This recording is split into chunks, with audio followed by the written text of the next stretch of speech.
E então vamos para a última parte, a última unidade das nossas aulas conceituais sobre a introdução à psicologia na perspectiva pastoral.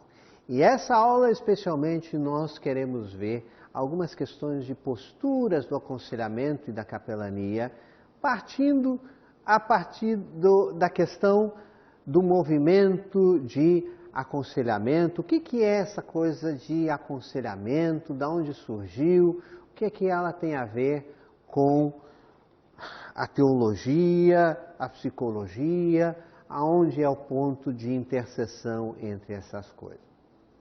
Nós sabemos que dentro da teologia hebraico-cristã, o povo cristão sempre teve um compromisso com o cuidado com as pessoas. A Bíblia está repleta de ensinamentos a respeito disso, né? Há muitos textos da Bíblia que diz que nós devemos ter o cuidado com os outros. Diz que Deus é que nos consola para que consolemos os outros. Isso está em 2 Coríntios capítulo 1. E sabemos também de que por muitos anos o termo que se utilizou para o cuidado em relação às pessoas era o termo cura de almas. Até o próprio Freud se chamava um cura de almas. Não só na Bíblia, mas nós temos ao longo da história da igreja cristã uma série de exemplos literários que falam desse cuidado com o outro, o cuidado com a pessoa humana. O mais antigo deles é um texto escrito por João Crisóstomo por volta do ano 380. João Crisóstomo foi um dos patriarcas da igreja e ele escreve um texto chamado Carta aos Esposos, onde ele dava algumas orientações como o marido deveria tratar a sua esposa, que aliás é muito atual. Se você tiver a oportunidade, leia essa carta de João Crisóstomo e você vai ser surpreendido pela atualidade dela até hoje. Gregório o Grande, que criou toda uma série de cânticos na igreja, chamado Cânticos Gregorianos, também tem um escrito chamado Livro do Cuidado Pastoral, que mostra esse cuidado. Também, outro exemplo clássico é um escrito do século XV, que até hoje se encontra nas livrarias. Qualquer livraria você vai encontrar um escrito de Tomás de Kempis, chamado A Imitação de Cristo. Um texto fantástico que fala do cuidado com as pessoas. Martinho Lutero, grande reformador, Martinho Lutero, entre os seus escritos ele tem vários que mostram o cuidado pastoral que se precisava ter. O contra-reformista Inácio de Loyola, o fundador da ordem dos jesuítas, tem um escrito chamado Exercícios Espirituais, de 1552.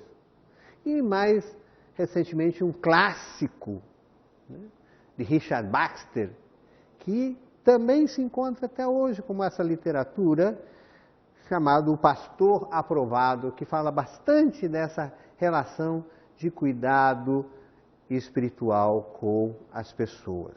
Então, essa preocupação com a saúde integral do ser humano esteve presente em todo o exercício da igreja cristã, seja a igreja reformada ou a igreja romana ou a igreja ortodoxa, sempre teve esse cuidado.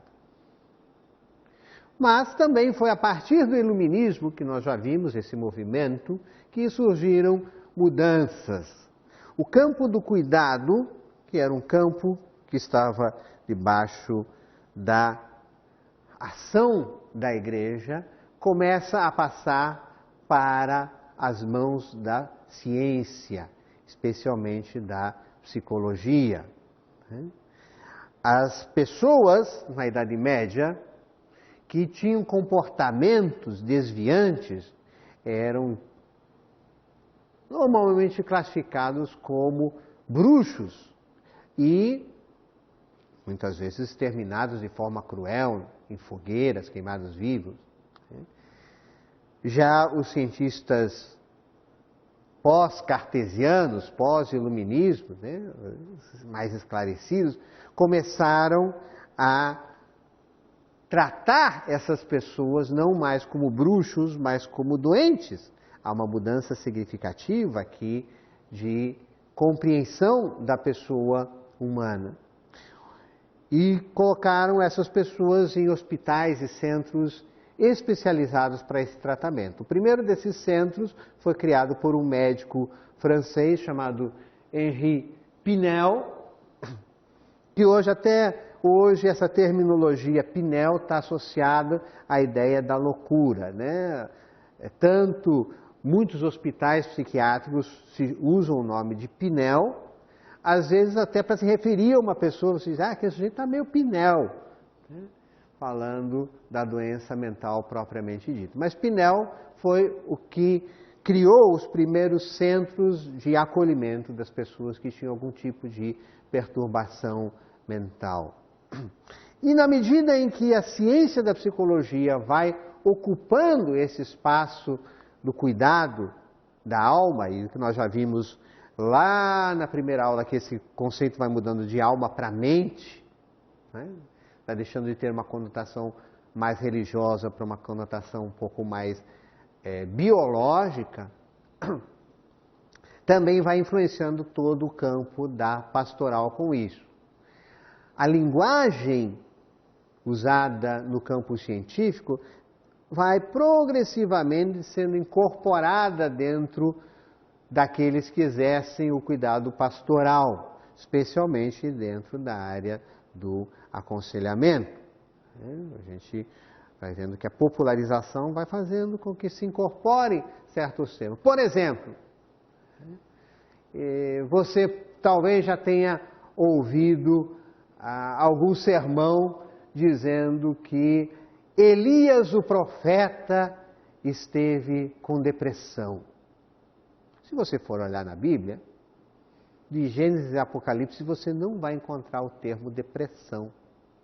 Essa é uma linguagem técnica da psicologia que vai ser incorporada ao campo da pastoral e ser utilizada normalmente. Se aquilo que Elias teve foi realmente depressão, não sei. É uma interpretação que se dá a isso, mas que se incorpora a esse campo. A própria ideia do aconselhamento como uma matéria específica dentro do campo mais amplo da teologia também tem a ver com essas especificações causadas pelo modelo cartesiano. Isso era algo inconcebível até o começo do século XX. O pastoral se fazia parte, acreditava-se que para ter um ministério pastoral, a pessoa teria que saber, estar habilitada a aconselhar. E aconselhar muitas vezes era visto como dar bons conselhos. Mas o que nós conhecemos hoje como o movimento de aconselhamento pastoral tem uma origem bem definida no início da primeira terço do século XX. Atribui-se a Anton Boysen o pioneirismo dentro do que é conhecido hoje como o movimento de aconselhamento pastoral. Boysen era um linguista, um estudioso, professor universitário, e ele era muito interessado nessas questões de religião. Mas ele tinha muitos conflitos interiores, a maior parte dizem ligado à sua sexualidade. E aí, por causa desses conflitos, o Boysen tem uma crise. Em 1920 a 1922, ele fica internado num hospital psiquiátrico por causa dessa crise. Ele sai fora da realidade. E ele observa que dentro do hospital psiquiátrico não havia um serviço de capelania. Havia nos hospitais gerais, no exército, em outras corporações, mas não havia dentro do hospital psiquiátrico propriamente dito. E ele sente nesse tempo uma vontade de romper com esse muro que dividia religião e a medicina, mais propriamente o uso de medicamentos. Ele achava que certos tipos de doenças mentais, a esquizofrenia, podiam ser compreendidos até como uma forma de resolver problemas da alma. E ele falava isso a partir da sua própria experiência pessoal. Quando ele recebeu alta do hospital, ele foi convidado pelo superintendente do hospital em Massachusetts para se tornar capelão nesse hospital. E aí ele desenvolve uma pesquisa que ele chama de educação pastoral clínica, acreditando que as crises que nos vêm ao longo da vida tinham muitas possibilidades positivas de trazer mudanças, tanto para melhor quanto para pior. E que no meio da nossa crise é que as ideias novas vêm e preenchem aquilo que se necessita, que se tem de déficit. Ideias novas que vão surgir de uma forma tão intensa, tão vívida no meio da crise, que parece que foram ali colocadas de uma forma externa ou por um agente externo que Boysen atribuía a Deus. Boysen desenvolve então um programa onde os alunos atuavam como atendentes nas alas dos hospitais e de noite eles participavam de seminários e discussões com os professores e outros alunos.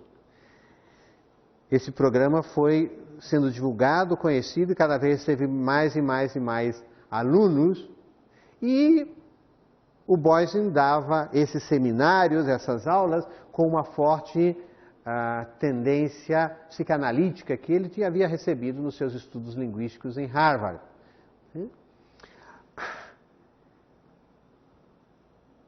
Então, o que acontece? Em 1930 ele tem um novo colapso mental, uma nova crise, essa em função da morte da sua mãe. E aí ele é afastado desse serviço de capelania e é colocado um outro capelão ali, chamado Carl Wise, e esse programa de treinamento dele, que foi o primeiro programa de treinamento de uma clínica pastoral, vai mudando, sofre-se uma mudança. O Wise estava pensando numa ênfase muito mais pastoral, diferente do Boysen, que era um pesquisador. Em 1932, o Boysen tem uma nova alta, muda-se para Chicago e vai ser professor num seminário teológico de Chicago e vai também lecionar, vai trabalhar num hospital como capelão até 1954. Ele foi o primeiro sujeito, primeiro teólogo que escreveu artigos científicos para revistas de psiquiatria. Por isso ele é considerado um grande pioneiro nessa área. Paralelamente à vida de Boysen dos Estados Unidos, na Inglaterra, um outro pastor chamado Whitehead, esse mais controverso até que o Boysen, que era um pastor de linha muito liberal, ele também se interessa pelo campo da psicologia e especialmente a psicanálise. Os seus contemporâneos chamavam ele de um médico das almas e pregador da integração da personalidade através de Cristo. Whitehead vai trabalhar primeiro como missionário na Índia e ali se interessa pelos estudos de Freud. Começa a utilizar algumas técnicas da psicanálise, como a associação livre de ideias, que nós já falamos em outra aula, a interpretação dos sonhos e até a hipnose como prática do aconselhamento. Chegou a botar um divã na sua sala de aconselhamento. E, como Freud, ele buscava sempre uma explicação dos problemas dos seus aconselhados a partir de uma repressão da sexualidade. Também os sermões que Whitehead pregava estavam cheios de elementos da psicanálise, termos de psicologia, e focavam muito mais nos elementos humanos e menos na explicação metafísica dos textos bíblicos.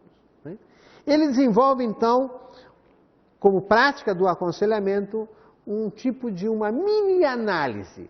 Uma análise de poucas sessões, 5 a 10 sessões, que alternavam entre uma diretividade muito grande e também uma não diretividade, mesclando elementos da psicanálise e até alguns elementos do behaviorismo e práticas comportamentais. Ele foi um elemento polêmico. Falou uma série de coisas que impactaram os seus contemporâneos. Alguns afirmaram que ele deixou de lado a sã doutrina. Ele questionava o nascimento virginal de Cristo, dizendo que, na verdade, a Maria tinha tido um tipo de um caso com o Zacarias. Enfim, era um sujeito polêmico. Né? E as suas explanações, os seus sermões, eles passaram quase a ser aulas de psicanálise, ao invés de sermões expositivos da Bíblia. Ele, além de ser um dos pioneiros na área do movimento de aconselhamento, Whitehead teve também o pioneirismo nesse excesso de psicologização da teologia, que é um erro muito comum cometido por conselheiros cristãos hoje em dia. Isso é um perigo. Nós vemos aí muitos conselheiros cristãos querendo empregar técnicas, empregando toda uma terminologia da área da psicologia de uma forma perigosa, indevida. Temos que ter cuidado em relação a isso. No Brasil, o movimento de aconselhamento pastoral chega muito tardiamente. É muito interessante que até a década de 70, o tema de aconselhamento não fazia parte dos currículos dos seminários, das escolas de teologia aqui no Brasil. Parece que não dava nenhuma importância ao papel do pastor enquanto conselheiro. Achava que, a pessoa tem uma boa formação teológica suficiente para ele ter um domínio natural na parte do aconselhamento. O primeiro livro que surge nas prateleiras das livrarias cristãs aqui no Brasil, dentro dessa área de aconselhamento, foi um livro de um autor norte-americano chamado Jay Adams, que escreveu um livro chamado O Conselheiro Capaz. Jay Adams era um sujeito extremamente conservador e crítico em relação à psicologia. Ele dizia de que a psicologia toda era satânica, não se podia usar. Embora o Jay Adams fez uma redução. Toda sua visão de psicologia estava restrita à psicanálise freudiana. E o Jay Adams foi bem aceito nos seminários evangélicos, logo se tornou um livro tema para os estudos e era efetivamente, por alguns anos, a única forma de abordagem dentro do aconselhamento. Adams era tão conservador que para ele uma pessoa ou é um enfermo mental com um distúrbio neurológico ou tem pecado que precisa ser confessado para se livrar de qualquer outro manifestação de distúrbio da conduta.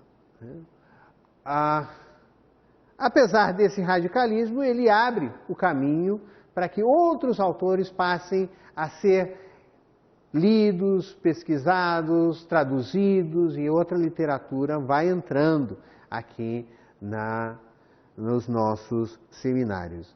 Eu já falei na aula anterior que nessa época também se organiza aqui no Brasil o corpo de psicólogos e psiquiatras cristãos que vai ajudando também a dar subsídios dentro da área de aconselhamento a partir de outros enfoques e outras óticas.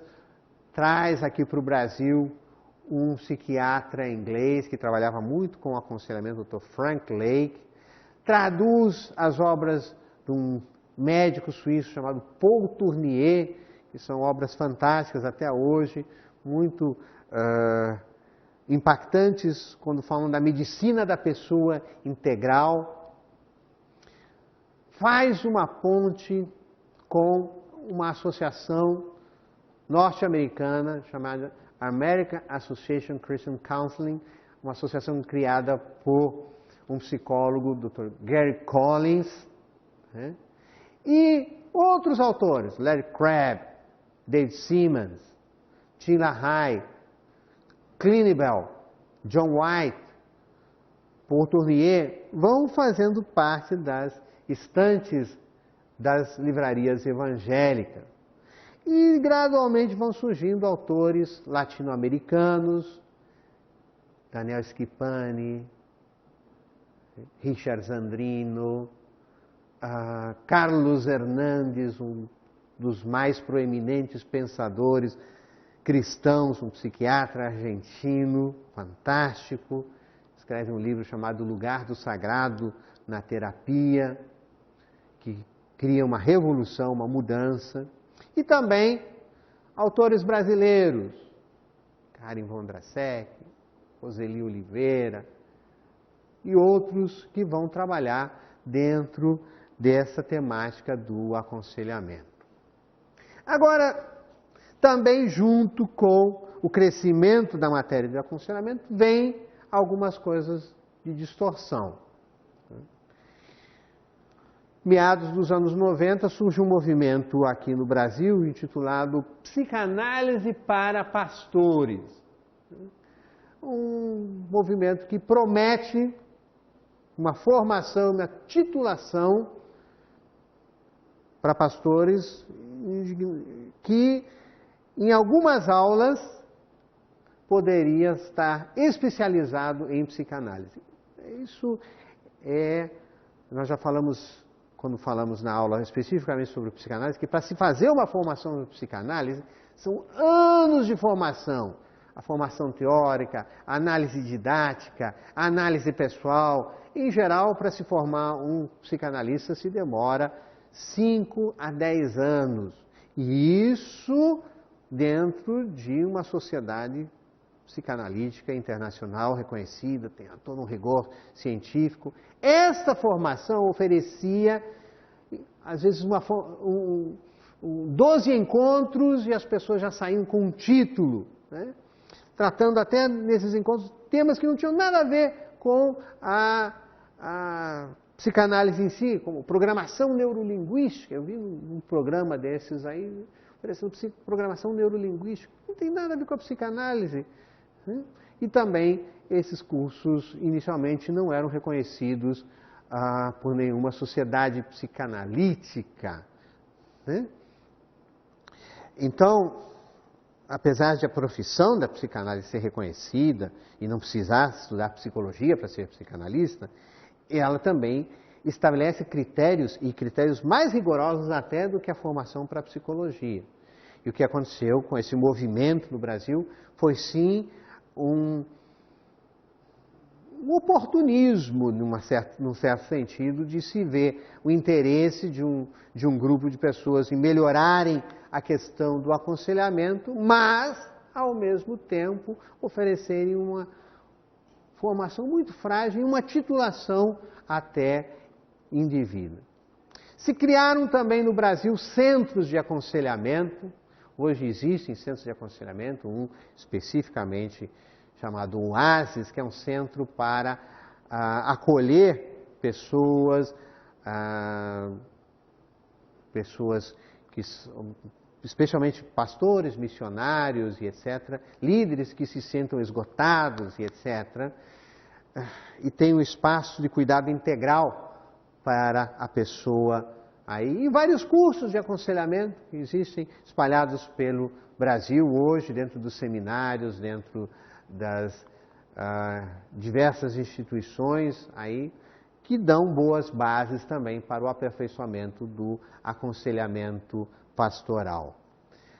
Nós podemos até dizer que hoje no Brasil, essa área do aconselhamento, que até questão de 40 anos atrás estava adormecida, hoje está em plena expansão, né? Criando-se até algumas associações de aconselhamento, né? A partir de distintos modelos daquilo que se chama, do grande guarda-chuva que nós denominamos aconselhamento pastoral. Pois bem, e aonde que a psicologia e a nossa matéria e a teologia vão se encontrar? Claro que o maior campo de interface entre a psicologia e a teologia está na ajuda à pessoa humana, e especialmente essa ajuda dentro do aconselhamento. A pessoa humana tem uma complexidade muito grande. Vimos isso na aula passada, né, na teoria da complexidade. E todas as teorias que se fazem a respeito do comportamento, da conduta humana, não esgotam o conhecimento que a gente tem a respeito dela. Né? A ciência em si, cada dia tem novas descobertas, abre novas possibilidades e, com isso, né, sempre vai nos dando a ideia de quão pouco nós nos conhecemos efetivamente. Né? Nesse sentido, o conhecimento do ser humano tem elementos complexos que passam pela biologia, pelas construções sociais, pelas construções culturais, desembocam num campo de estudo transdisciplinar que é muito instigante, né? E que exigem do pesquisador, do cientista, do estudante, uma postura mais flexível, menos dogmática, às vezes mais contemplativa do que dedutiva. O filósofo contemporâneo Gabriel Marcel diz que existem duas formas de nós abordarmos a realidade: como problema e como mistério. E que essas duas formas são partes de uma mesma dinâmica do conhecimento da realidade. Na categoria de problema está toda a pertinência do trabalho científico. A partir dessa categoria eu posso analisar, objetivar, ter procedimentos metodológicos e etc., que me permitem compreender o mundo. Já na categoria de mistério, o conhecimento que eu tenho da realidade vai ser sempre parcial, as explicações sempre inesgotáveis, e o sujeito do conhecimento, eu, no caso, sou sempre imerso nesse processo, fazendo-me atuar sem distinguir exatamente o que está em mim e o que está diante de mim. Olhar a realidade como um mistério transcende toda a possibilidade de técnica, de aproximação. E só podemos chegar a esse conhecimento através de uma linguagem metafórica, de imagens, expressões plásticas, com os mitos. E eu creio que por isso é de que a Bíblia é tão rica em metáforas, né? Fala da realidade de uma forma tão metafórica. Jesus usou muito das metáforas nas suas parábolas, né? Fazendo alusões a elementos da realidade que eram conhecidos e que sempre transcendiam a isso. Marcel diz que nós precisamos cuidar para não querer converter o mistério em problema, porque aí ia transformar isso num psicologismo. E essa é a tendência das ciências modernas. E eu falei no começo dessa aula que é muito perigoso o psicologismo, né? De querer traduzir tudo isso numa linguagem psicológica. Precisamos estar conscientes. Nós vivemos num mundo onde existe sofrimento. Sofrimento de pessoas cristãs, sofrimento de pessoas não cristãs, que precisam de um cuidado. Sofrimento que não tem respostas fáceis. Não existem respostas fáceis para o sofrimento humano. Por mais que hoje a ciência seja muito reducionista, querendo dizer e colocar na nossa mente de que tudo se resume a elementos fisiológico-químicos. Se você não está bem, você toma uma cápsula para isso que vai resolver. De unha encravada à esquizofrenia, tem cápsula para tudo. Mas precisamos entender de que a paz não vem em cápsulas. É preciso algo mais. Há sofrimentos de ordem física, há sofrimentos de ordem emocional, há sofrimentos de ordem social, econômico, sofrimentos de toda ordem. O sujeito que perde o seu emprego sofre, pode apresentar sintomas. O sujeito que perde um ente querido apresenta um sofrimento. Estão hoje querendo classificar até esse tipo de sofrimento como uma doença. Não se pode mais ter nenhum tipo de sofrimento. Temos uma sociedade que nega o sofrimento. O luto passou a ser considerado como um elemento doentio do Código Internacional de Doenças. Então você não pode nem sofrer quando perde alguém. E isso é um perigo. Jesus, ele é apresentado no seu ministério como aquela pessoa que cuidava de toda a ordem de sofrimento. Diz que Jesus ia pelas cidades da Galileia curando as pessoas que eram atormentadas de espírito, os endemoniados, um problema de ordem espiritual, os epiléticos, um problema de ordem emocional, física, os paralíticos, problemas de ordem física. Todos eles eram atendidos por Jesus dentro das suas necessidades. Jesus não se negava a atender a pessoa. E o aconselhamento tem a ver com isso, com esse atendimento integral à pessoa humana. Quando Jesus está junto do poço de Samaria, chega ali uma mulher.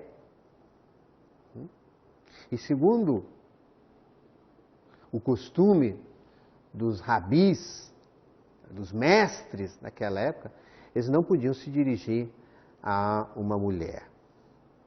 E essa mulher tinha uma necessidade grande. Só que ao invés de Jesus falar da necessidade dela, Jesus se dirige a ela falando da sua necessidade. Ele vira para a mulher e diz: "Você pode me dar algo para beber?" A mulher se espanta porque ele era judeu, ela era samaritana, e os judeus não se dão com os samaritanos, e porque ele era um mestre e era a mulher, os mestres não se dirigiam às mulheres. Então, foi um tremendo espanto. Ela disse: "Como é que você está me pedindo algo para beber? Você é um mestre? Aí, como é que você pede uma coisa dessas?" E aí Jesus disse: "Olha, se você soubesse realmente quem é que está te pedindo, você pediria água viva e ele te daria." E ela disse: "Mas Jesus, como é que você vai me dar uma água viva se o poço é fundo e você não tem nem um baldezinho para tirar?" E Jesus disse: "Não, é uma outra água que eu quero te dar." "Então, me dá dessa água." Jesus disse: "Então, me traz aqui o teu marido que aí eu vou te dar dessa água viva." E aí Jesus toca na ferida dele. Ele começa falando da sua necessidade para chegar na necessidade do outro. E ela diz: "Eu não tenho marido."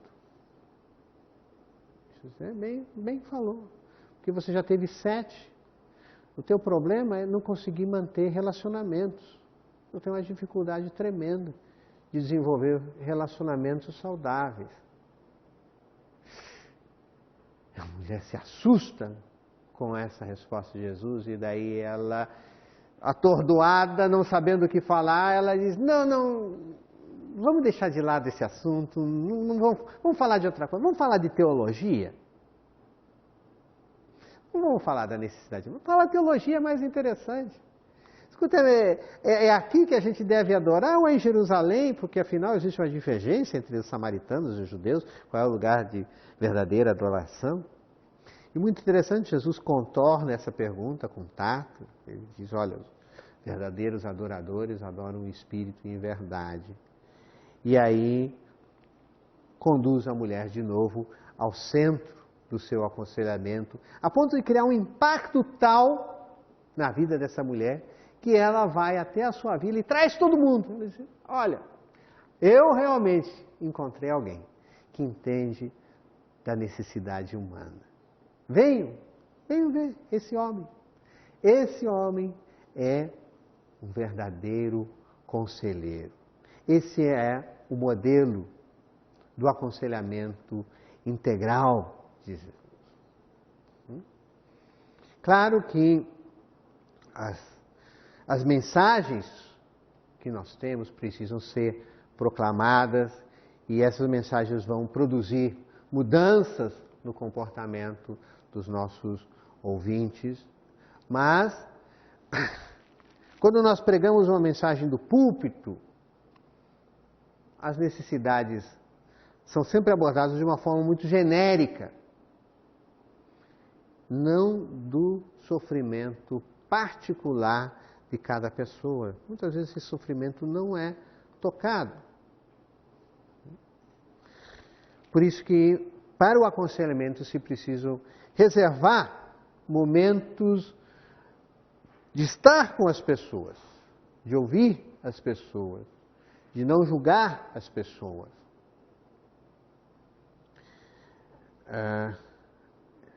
Tinha um amigo meu que mora ainda em outro país E ele era o pastor numa comunidade bem pobre, bem carente. E ele foi estudar medicina, se empenhou nos seus estudos de medicina. E quando ele estava concluindo o curso de medicina, uma pessoa da sua comunidade, um senhor bem humilde, chegou para ele e perguntou: pastor, qual é a especialidade que o senhor vai fazer quando terminar o curso de medicina? Qual área o senhor quer se especializar? E esse pastor disse: eu vou me especializar na área de psiquiatria. E esse membro da comunidade disse: ah, então o senhor vai ficar rico. O pastor olhou e disse: por quê? É porque os pastores, eles falam muito e os psiquiatras escutam, por isso que eles são ricos. Muitas vezes essa é a ideia que a comunidade tem, que eles não são escutados, que eles não são ouvidos nas suas necessidades pessoais e particulares. Precisamos então tirar momentos para ouvir, para estar com as pessoas, não julgá-las, saber que elas, na maior parte das vezes, entendem a sua própria culpa, as coisas erradas que elas fazem. Não diagnosticar as pessoas. O diagnóstico é um outro grande problema. O diagnóstico nos afasta. É uma forma de categorizar as doenças, de classificar. E a maior parte dos diagnósticos traz desesperança e não esperança. Tem um resultado mais positivo quando existe esperança. Somos aqueles que levam as boas novas, a esperança. Quando eu digo: ah, você é um depressivo. E agora, o que eu faço? O que eu faço? O diagnóstico também tem uma utilidade. Ele tira a ansiedade do conselheiro. Quando eu classifico, eu digo: ah, agora eu já sei o que você tem. Tira a minha ansiedade do não saber. Não tem utilidade prática nenhuma. Então é melhor não diagnosticar. É dizer: eu vou caminhar com você. Eu não sei o que o outro tem. Também é necessário entender de que o problema que o aconselhado traz para a gente é sintoma de algo. Algo que está além do que pode ser expresso naquele momento. Ele não consegue expressar com as suas palavras e expressa através de algum tipo de sintoma. Um abatimento de humor, que tecnicamente se chama de depressão, mas pode se chamar de abatimento de humor também. E a gente precisa entender que às vezes aquele sintoma é a única forma possível para aquela pessoa de expressar aquilo naquele momento. Por isso, não diagnosticar, não estigmatizar como doença. Sintoma é um pedido de ajuda. Um pedido de ajuda. E pode ser a evidência de que tem todo um sistema maior por trás disso. A família, as crianças, os adolescentes, normalmente são bons porta-vozes de sintomas. A criança que começa a se comportar de uma maneira disfuncional está apontando para algo não vai bem na minha família. Precisamos decodificar o sintoma antes de apontar qual seja o problema. É preciso acolher a pessoa aconselhada, entender de que das inúmeras possibilidades aquela pessoa naquele momento buscou a mim, ou seja, nos foi encomendada de alguma forma. Temos que receber a pessoa como ela se encontra naquele momento. Não impor pré-condições, não nos colocar num papel de quem vai dar conta e nem de quem nunca cometeu nenhum problema. Ah, você, miserável, pecador. Não, ela está com um problema, é bem até nós. E precisa ser acolhido. As pessoas cometem erros. Todas as pessoas cometem erros. Isso não nos autoriza a impor sobre elas juízos de valor. Temos que recordar, nós somos feitos do mesmo barro. Precisamos apostar, então, que as pessoas têm condições de se dar bem, os aspectos saudáveis da pessoa. Todas as pessoas são uma imagem borrada de Deus pelo pecado, mas nenhuma pessoa deixa de ser a imagem de Deus. Nesse sentido, todas as pessoas têm um aspecto saudável, e o conselheiro precisa acreditar nesse aspecto saudável, para buscar e ajudar os outros. Não exercer uma medicina da doença, mas exercer uma medicina da saúde. Lançar mão dos recursos que a pessoa tem para reintegrar o sujeito ao seu estado de harmonia, de saúde. Não se obrigue a salvar ninguém. Se você toma resoluções pelo outro, você afirma esse outro como o incompetente. Pense sempre no aconselhamento como uma caminhada com o outro. A pessoa que vem pedir ajuda a um conselheiro, ela tentou várias possibilidades e não conseguiu. Não consegue sair daqui, não encontrou soluções. Então, ela vem até nós, vem até o conselheiro. Me ajude a encontrar saídas, é o que ela está pedindo. E a nossa tarefa, então, é caminhar com essas pessoas no sentido de ajudá-las a ver alternativas além daquelas que ela já tentou e oferecer novas visões sobre o problema. Lembrando, você deve oferecer alternativas, mas a sua resolução última é do aconselhado. E uma consciência importante é que nem todos querem mudar.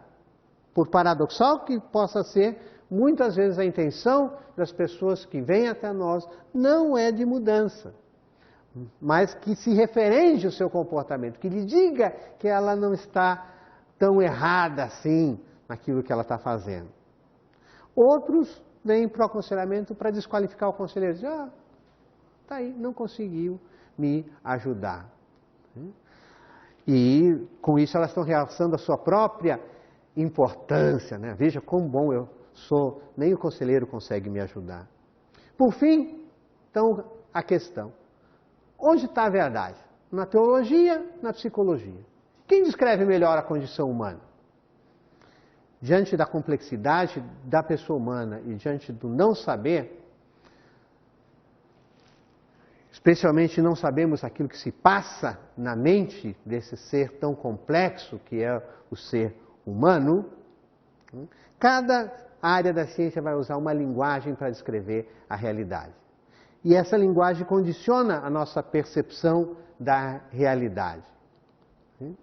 Quando nós diagnosticamos um comportamento dentro de um referencial teórico que nós dominamos, condicionamos também uma ação a ser feita. Então, que efetivamente acontece que uma ação realizada somente pela ação não tem nenhum efeito a longo prazo. Tem um efeito imediato, mas pouca efetividade em longo prazo. A pessoa está tendo alguma convulsão, se eu vou lá e dou uma medicação, ela se acalma, mas mais tarde ela pode voltar a ter a convulsão. Se eu vou lá e só oro com ela, ela pode se acalmar. Por isso é preciso caminhar com essa pessoa. E isso demanda um interesse genuíno. Esse interesse genuíno pela pessoa é chamado nos evangelhos de amor incondicional. Amar a pessoa do jeito que ela é, na sua essência, no mais profundo do seu ser, sem estabelecer pré-condições para amar, sem estabelecer diagnósticos. Jesus nunca estabeleceu diagnósticos. Jesus nunca estabeleceu pré-condições. Jesus amou as pessoas. Nesse sentido, é onde a psicologia e a teologia vão se encontrar. No amor, aquele que sofre. No amor, aquele que é necessitado, a partir de marcos referenciais diferentes, mas com uma mesma finalidade. Espero que essas aulas tenham ajudado você a também pensar dessa forma. Muito obrigado.